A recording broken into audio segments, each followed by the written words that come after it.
అరగంట సరిపోవంత ముద్దాటలో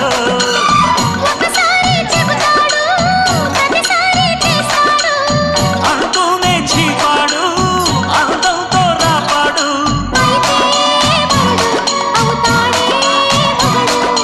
అసలే రతివి అవుతావే సతివి